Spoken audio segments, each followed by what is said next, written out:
दोस्तों, भारत और इजराइल मिलकर एक ऐसे हथियार को बनाना शुरू कर चुके हैं जो दुश्मन देशों के ड्रोनों को पलक झपकने का भी मौका नहीं देगा। दरअसल नागोर्नो काराबाख की जंग में हम पहले ही देख चुके हैं कि कैसे अजरबैजान के पास कमजोर सेना के होते हुए भी अजरबैजान ने ड्रोनों की मदद से आर्मेनिया की सेना को घुटने टेकने पर मजबूर कर दिया था। और रशिया और यूक्रेन जंग में यूक्रेन की सेना ने भी रशिया के खिलाफ अच्छे से TB2 ड्रोनों का इस्तेमाल किया था, जिसकी वजह से रशिया की शक्तिशाली सेना के होते हुए भी रशिया की सेना एक बार घुटने टेकने पर मजबूर हो गई थी। और अगर उस समय रशिया की तरफ से अपने एडवांस शॉर्ट रेंज के एयर डिफेंस सिस्टमों को तैनात नहीं किया जाता तो आज रशिया को और भी ज्यादा नुकसान उठाना पड़ सकता था। और इन दोनों ही देश पर ड्रोन के हमले को देखते हुए लगातार दुनिया भर के देशों में शॉर्ट रेंज के एयर डिफेंस सिस्टम की मांग लगातार बढ़ती जा रही है, क्योंकि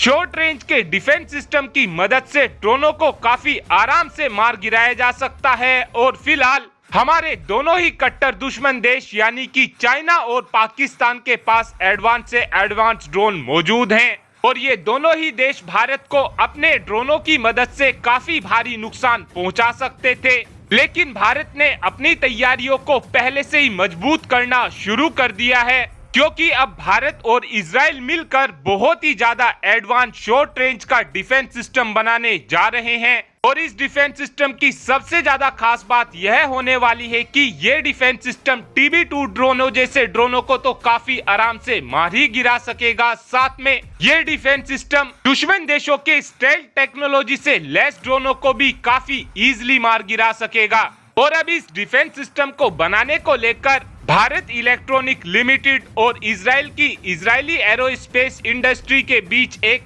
MOU साइन हो चुका है और अब जल्द ही ये दोनों कंपनी मिलकर इस डिफेंस सिस्टम को बनाने शुरू करने वाली हैं। और इस एंटी ड्रोन सिस्टम के आ जाने के बाद चाइना और पाकिस्तान की तरफ से अपने कितने भी अल्ट्रा एडवांस ड्रोन भारत के खिलाफ तैनात कर लिए जाएं, ये ड्रोन भारत के सामने कुछ मिनटों तक भी नहीं टिक पाएंगे। और इजराइल के डिफेंस सिस्टम की पावर को हम पहले ही देख चुके हैं, जब नागोर्नो काराबाख की जंग में इजराइल के डिफेंस सिस्टम ने रशिया की सबसे अल्ट्रा एडवांस इस्कैंडर मिसाइल को तबाह कर दिया था। और जभी से ही दुनिया भर के देशों ने इजराइल के डिफेंस सिस्टम का लोहा मान लिया था। और अब आप ही कमेंट कर बता सकते हैं कि क्या रशिया की तरफ से भी हमें अपनी इतनी ज्यादा क्रिटिकल टेक्नोलॉजी दी जा सकती है, हाँ या फिर ना। इस बात का आंसर आप कमेंट बॉक्स में दे सकते हैं। Thanks for watching this video.